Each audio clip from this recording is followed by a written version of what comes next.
विद्यार्थियों, आज हम फिर एक वीडियो लेकर आपके समक्ष उपस्थित हुए हैं और आज का विषय है युगपत समीकरण, जो कि एमए अर्थशास्त्र के मैथमेटिक्स फॉर इकोनॉमिक्स नामक प्रश्न पत्रक की तीसरी इकाई का एक भाग है।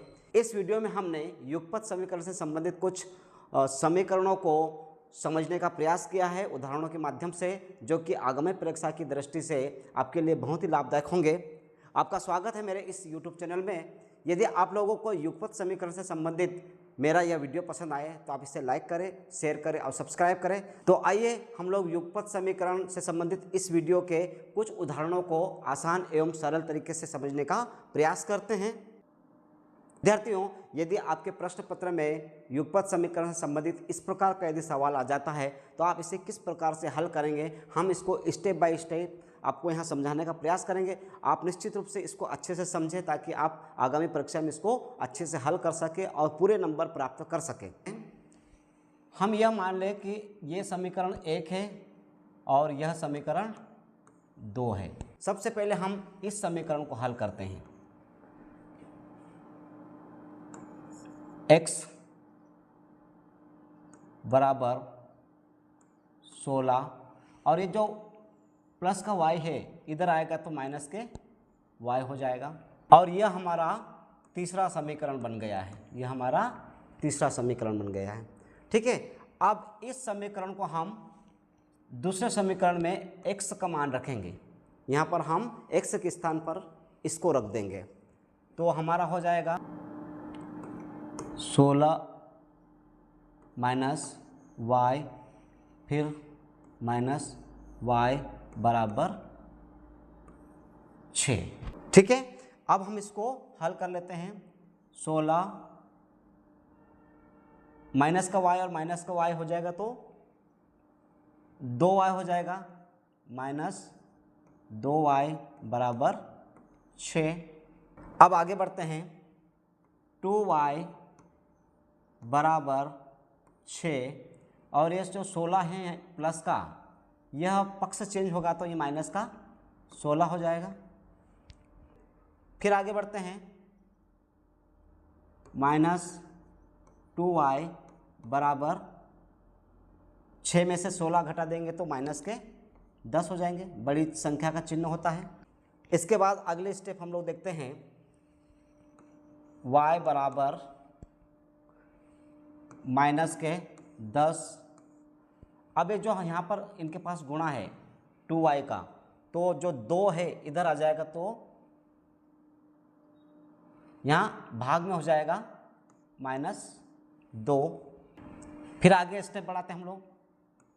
y बराबर माइनस माइनस कट जाएंगे, 2 एकम 2, 2 से 5 बार 5, ये हमारा y निकल आया है। अब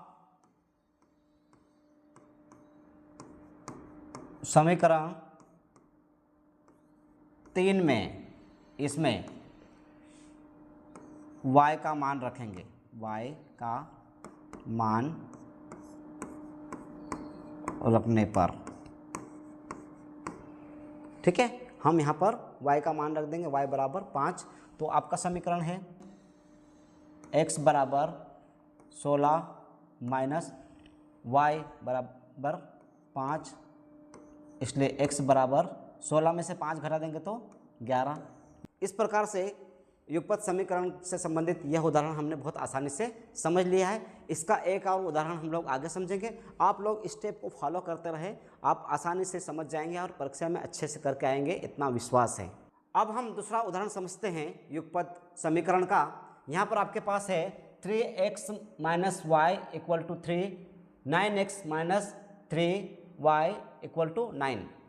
अब सबसे पहले हमारा एक समीकरण ये हो जाएगा और यह हमारा दूसरा समीकरण हो जाएगा। अब हम समीकरण 1 को हल करेंगे।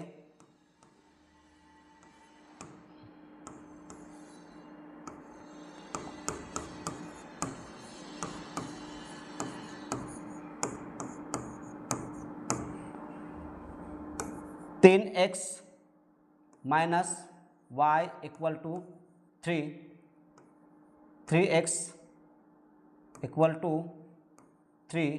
ये माइनस का y जो है भाग चेंज होगा तो प्लस का y हो जाएगा,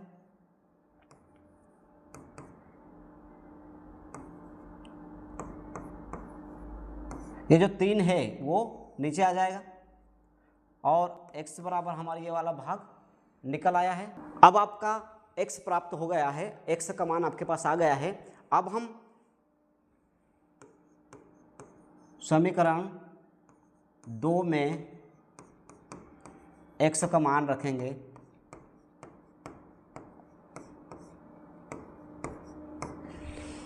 समीकरण 2 आपका है 9x minus 3y equal to 9, ये आपका समीकरण 2 है। यहाँ पर हम x के स्थान पर ये x का जो मान आया है इसको रख देंगे, 9y बटे 3 माइनस 3y इक्वल टू 9, यह हमने x का मान रख दिया है यहाँ पे।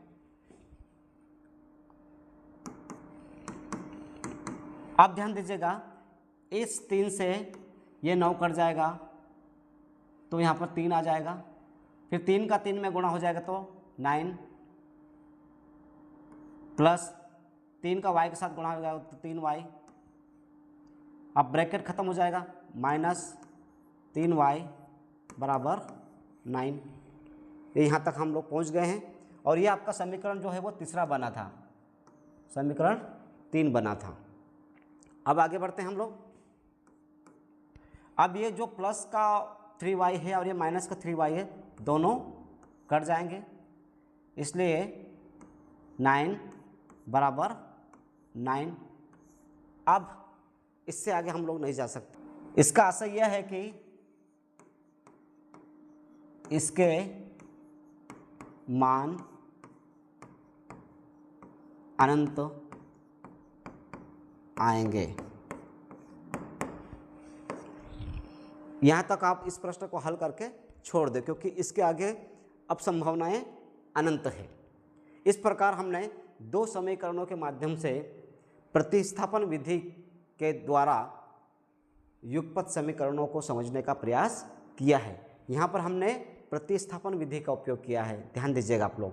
तो इस प्रकार हम इन सवालों को बहुत आसानी से हल कर सकते हैं।